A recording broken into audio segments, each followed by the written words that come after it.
Welcome to CV Ministries Church Security Through Prevention podcast. I'm your host, Daniel Blevins.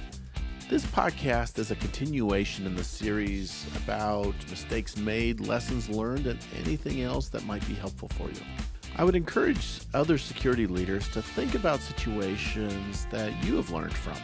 And if it's something that you feel you would like to share so that everybody else can hear about it and learn from it as well, contact me and let's get something set up so we can get a recording done. I hope that this series will have an impact on many, and as we're able to put more and more of those stories out there, that'll just continue to be that way. As usual, don't forget to like, share, and subscribe to the podcast. We are looking forward to a new year of seminars, and we would love to get information out to you if you would like more information on what it looks like to host a seminar. All right, let's go ahead and jump into this week's series with another church leader. Jeff, welcome to the Church Security Through Prevention podcast. Hey, thanks, Dan. Glad to be with you. Yeah, it's glad to have you back. This is a continuation in the series that we're doing on mistakes made, lessons learned, best practices, and with a variety of different security leaders and security people around the country. On this, and I just encourage anybody, if they've missed any of them, they can go back and look forward to more. I mean, they'll be sprinkled in as we do this. And today, Jeff, you wanted to share, some of your mistakes made and lessons learned and best practice ideas. Yeah, Dan. When you asked me about that, the first thing that came to my mind is, which mistakes do I pick? Because right. There's been plenty. Over the last 10 or 12 years or so that I've been director of our life safety ministry, we've tried and discarded lots of things that just didn't work very well. And I picked out 3 or 4 to share that I think would be kind of applicable to lots of people in lots of different types of churches. And because they're kind of more universal ones rather than nothing specific to our church, that kind of thing. Sure. One of the early on mistakes we made was assuming that people have skills that have not been demonstrated. An example that I can think of is a fellow, when we were interviewing him, really nice guy. He said he had experience in the military, the Air Force. He said, yeah, I was a handgun instructor in the Air Force, a marksmanship instructor. So I thought, I just assumed, great, this guy's going to be dialed in and he'll be good to go. Well, it was shortly before one of our quarterly trainings. And so I invited him to come out to the training, and he was one of the few that needed to do, at that time we were using the NRA basic pistol qualification test, which is a pretty low bar. It's a test, but it's basically 5 rounds in each of 4 circles on an 8x10 piece of paper from 10 feet from the ready position, no time pressure. So it's a very basic, really kind of a low bar test. And I just assumed that this guy is going to knock it out of the park, and we'll get on with the rest of the higher level, more tactical training that we have planned for the day. And I think there was 2 or 3 other guys that needed to do the qualification too. So I just had him up on the firing line and had him go at it. And the poor guy, he barely could hit the paper, let alone any of the 4 circles inside the paper. And I realized that I had kind of set him up. I felt really badly because the poor guy was just so embarrassed. And he basically kind of did a little bit more that day and then left and never saw him again. He was just so embarrassed. And I really goofed up by assuming that he was dialed in and ready to go, rather than talking with him and asking him some more questions about, okay, when was the last time you qualified and what was that qualification? When was the last time you maybe even shot your gun or that kind of stuff? Because these are perishable skills, obviously. And even though he, once upon a time, probably had some really good skills, it was obvious that he hadn't shot for a long time. And so that set it up for an uncomfortable situation for him and for everybody else. Everybody kind of felt badly for him. And that could have been avoided had I asked a few more questions rather than just assuming that he had skills that he hadn't demonstrated. So. Right. Yeah, absolutely. And it is important to kind of know, because you do get people that approach a security team and say they have, and it, even military background doesn't necessarily mean that they have firearms training. Right. Particularly Right. those of us, many of us in the military don't have proper firearms training. We might Right. shoot once a year to do a qualification, but other than that, it's not firearms. I mean, it wasn't until I got out of the military, and I've had some great law enforcement mentors that really taught me what it means to be an effective shooter in that, Right. and then, and ask, and didn't just assume that I knew coming Hmm. out. Yep. Yeah, Yep. yeah, that's a really good point. Yeah, because we don't Yeah. want anybody to be embarrassed. We want people to serve and, Right. Right. have And that heart of service, and train them up if need be. exactly. Exactly. Yeah. And encourage one another, and iron sharpens iron, and, help each other rather than set them up to be embarrassed and have a bad situation. That's just, yeah. So I have always felt badly, but I've never seen the guy again. And I reached out to him a couple of times to say, "Oh gosh, I'm sorry, I didn't handle that very well." But I just said he just completely disappeared. Wow. Yeah, yeah. So along the lines with that is the issue of sometimes we have professionals, law enforcement members, and others that qualify professionally, and sometimes training puts them in a little bit of a bind. Training with us, I should say, puts them in a little bit of a bind with their department sometimes, depending on their protocols. And so what we've done to take care of that thing is we just accept their professional qualification, whether that's a certificate or a target or a letter saying so and so certified with handgun on such and such day per, whether a state patrol or whatever standard it is. And we do accept that as evidence of skills that are demonstrated.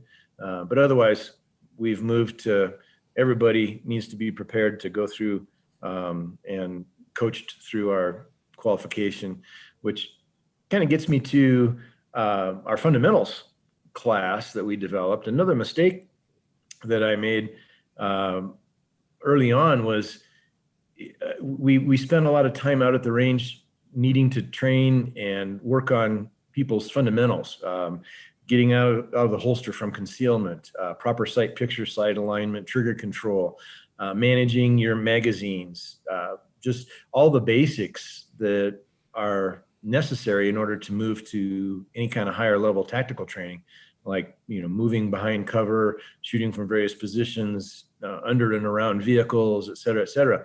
So we developed what we found was unintentionally we were being kind of disrespectful for those who really have worked hard and acquired some skills, because in order to keep things safe, we were always having to teach to the lowest common denominator out at the range. And many times that was people just, with the basics. So we developed a fundamentals class that covers all of that stuff. And what we have asked is that people who are new to the team, regardless of their background, or who have attended 2 or fewer of our regular trainings, that they go through the fundamentals class. And that is it's about a 2.5, 3 hour class that's really dedicated to evaluating where they are, helping them with whatever basic skills that they seem to need some help with, and then practicing and training and going through some things, repetitions, and a lot of dry practice as well. That obviously doesn't waste ammo, but it hones in all of the muscle memory and the proper techniques. And that has been very, very helpful. And if anybody's interested, I'd be more than happy to send the outline for that class that we developed. And obviously, anybody who wants it, I'll send it to them and they can modify it or adapt it to whatever they feel necessary. But we have found that to be very, very helpful.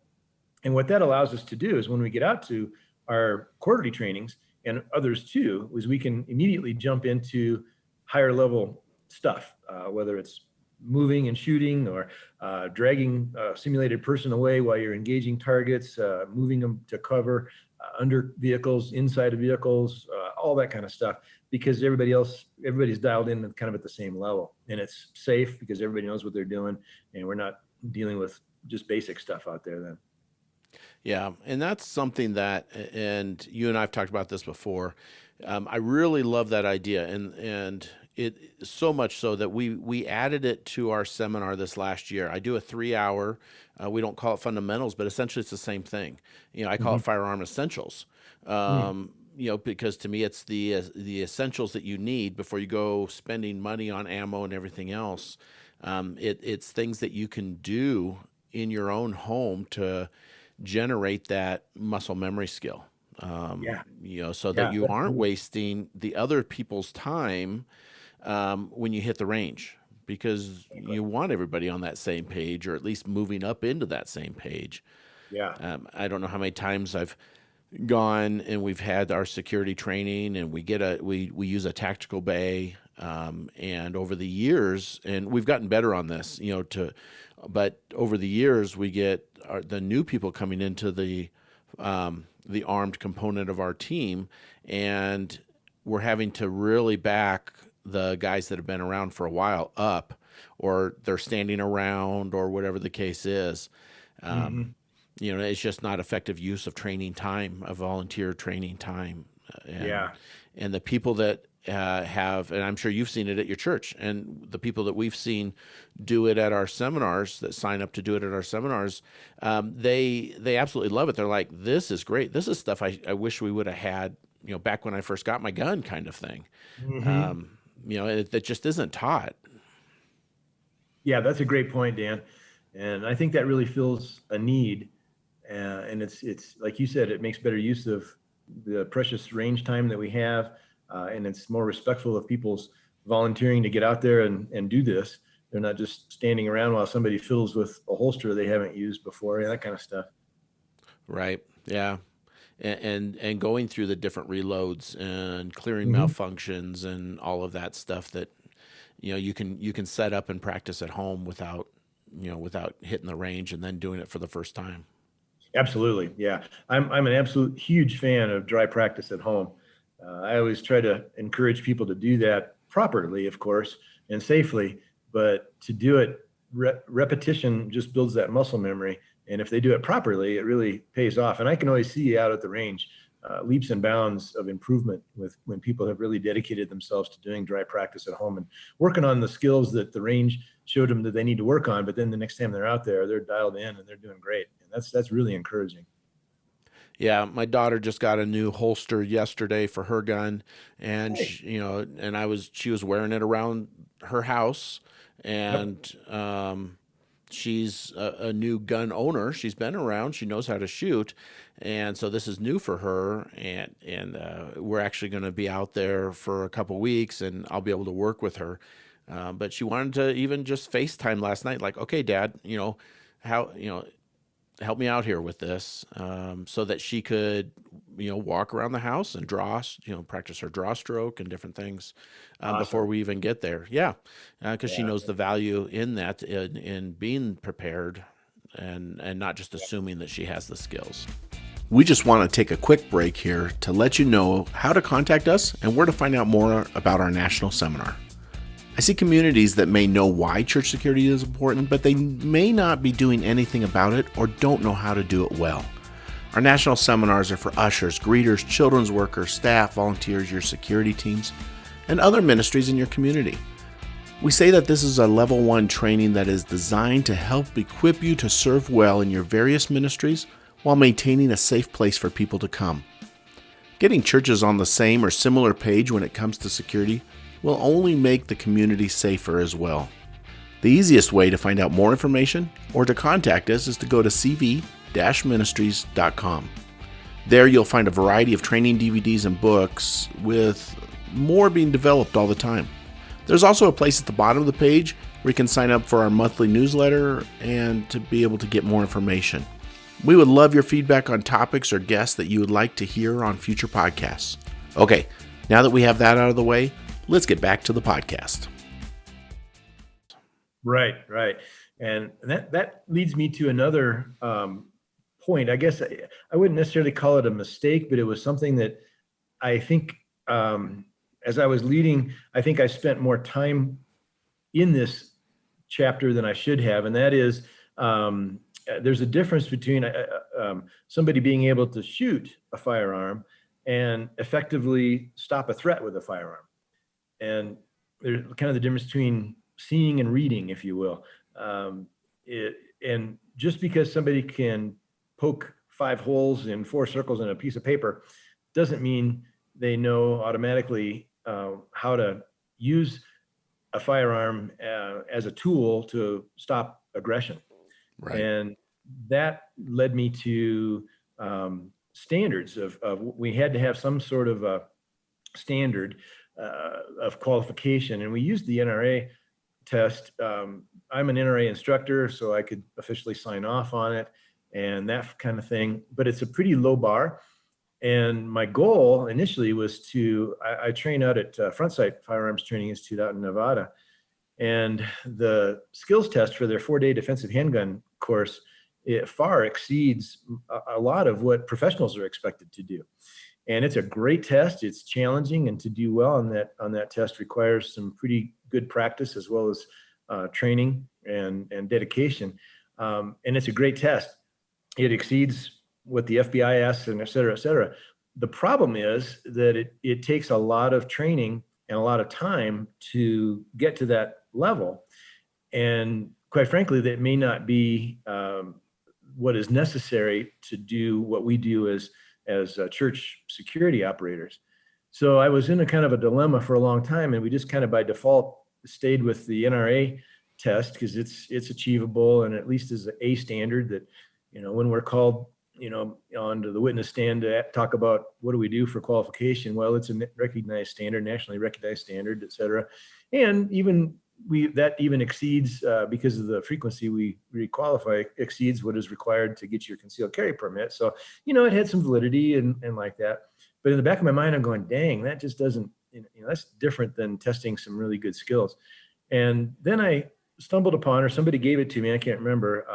Anyway, the FBI handgun skills test, which FBSN has now recommended as the standard. And I think that was a really good choice. That test is, it's challenging enough that people need to be dialed in with some pretty good skills, but it's not so demanding that you need to spend 4 10-hour days out there training in order to pass it.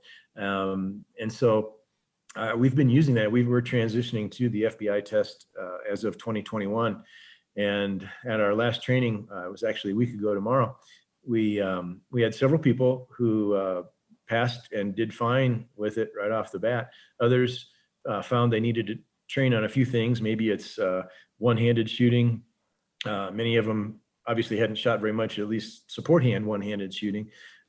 Some of them had a little trouble with the distance, the 25-yard part, which gets back to, again, fundamentals mostly, trigger control, sight picture, et cetera.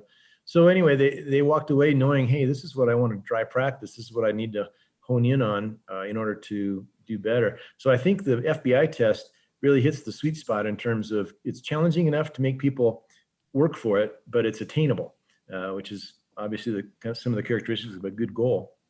So I'm grateful for the work that was put in by the FBSN folks to come up with that. Yeah, absolutely. So what else is on your mind today?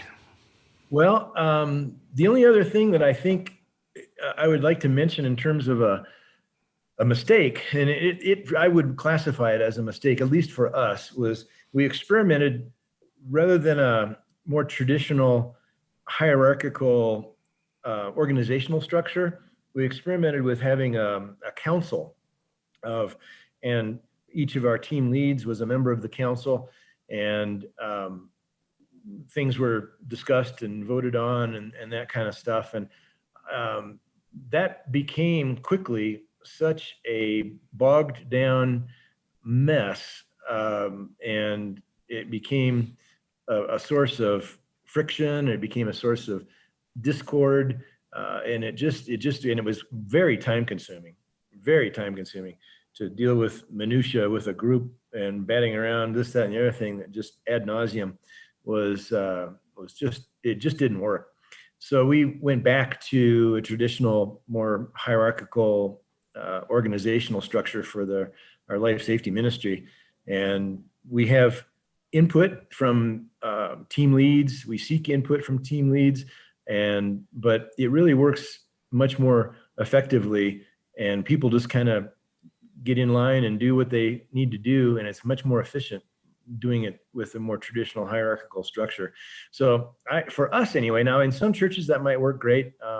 I can't speak for others, but for ours, it didn't work at all to have a council type thing. It works much better to have just a simple hierarchical structure and open communication, of course, and open input and seeking advice and input from everybody.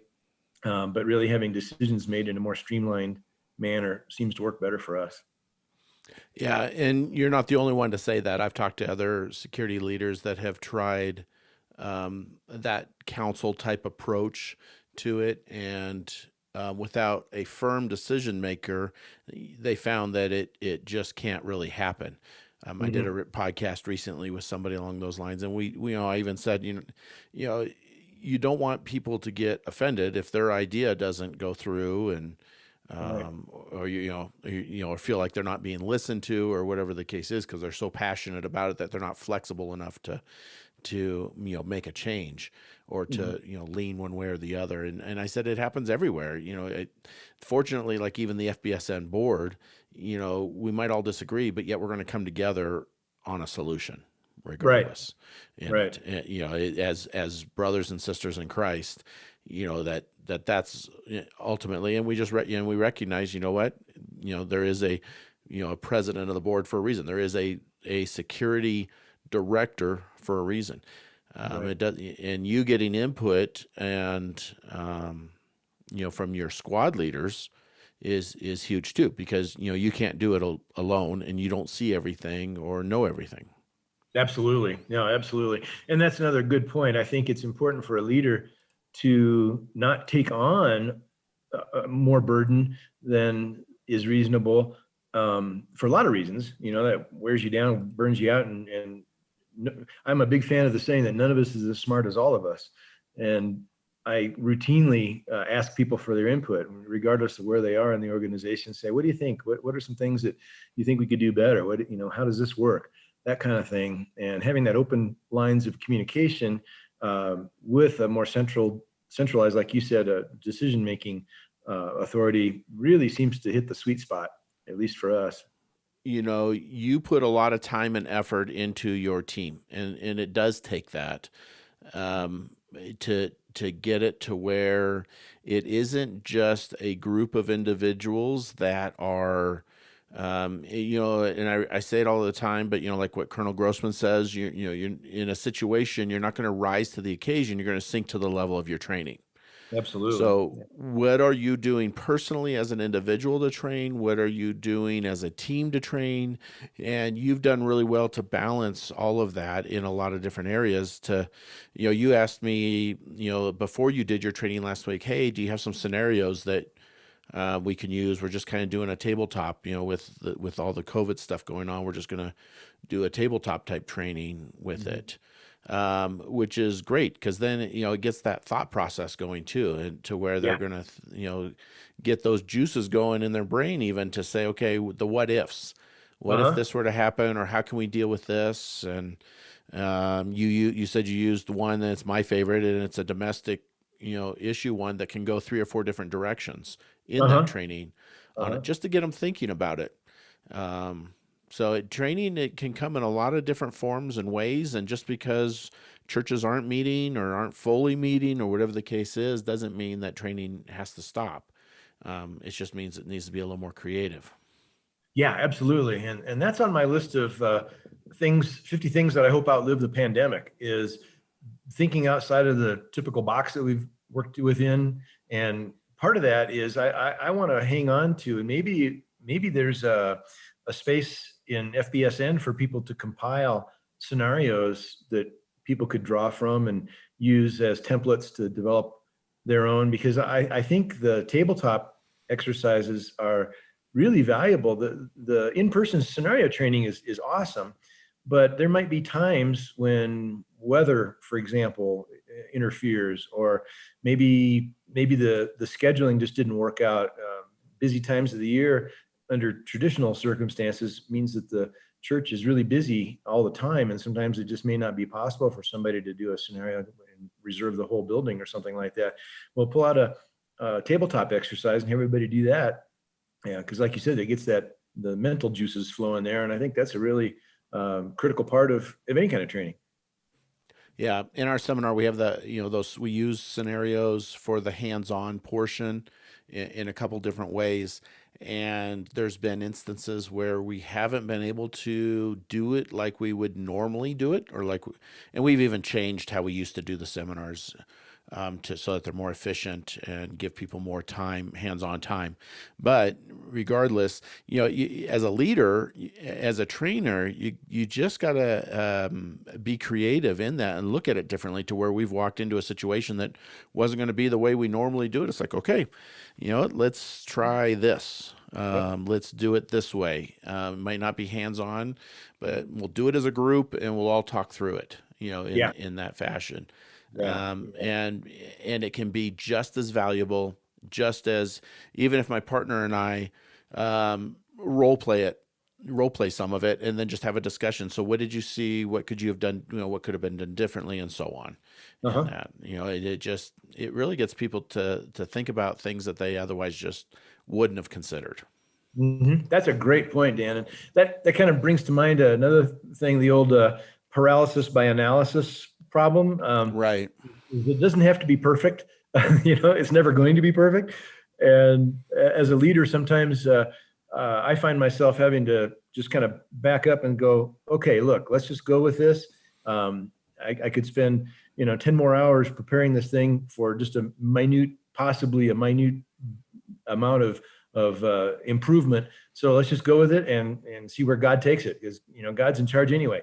And we've done enough to prepare that it's going to be productive, but it doesn't have to be absolutely perfect. And sometimes the fortuitous, serendipitous things that happen in those things turns out to be better than what I had planned anyway. All right, sir. Well, I sure appreciate you taking some time to go over some of those things. And if you come up with more, we can always do it again. I think This is going to be pretty much an ongoing series. It sure seems that way, there seems to be a huge interest by people to want to hear and glean. I joked with somebody else that, it's much easier to learn from other people's mistakes. I'd much rather learn from other people's mistakes than to make them myself. Oh yeah, absolutely. Yeah. Why reinvent the wheel? That's right. Yeah. Yeah. No, I'm happy to help in any way that I can. And I think this is a great contribution, Dan. Thank you for doing that, because I think that's going to really help a lot of people leapfrog over the downs that others have gone through, and just, say, hey, I'm not going to do that. I'm going to do this, and avoid wasting time and energy and everything else on things that other people have found doesn't really work very well. Right. Yep. Absolutely. That's good stuff. Well, thank you, Jeff. Hey, it's a privilege to help you, brother. Thank you so much for all you do. Hey, it's my pleasure. And it's God. Yeah. I wouldn't be doing this if it weren't for him. I know that's the way you feel about the way you serve as well. Amen. Yeah, absolutely. And I'm just honored to serve him alongside you, brother. All right, sir. Well, thank you very much. Thank you so much for taking time to listen to this podcast. If you really enjoyed it and you found it of benefit to you, we really appreciate your feedback. There's several different ways that you can provide us feedback. One of them is to subscribe to the podcast, is to share it with others, and another is to contact us directly, particularly if you have any questions or concerns, or you want more information on how to host a seminar in your community. You can contact me directly at danielblevins@cv@heart.com, or you can go to our website. That's cv-ministries.com. Both of those will get you in the right direction. Until next time, make sure that you're out there protecting the flock with a heart of service.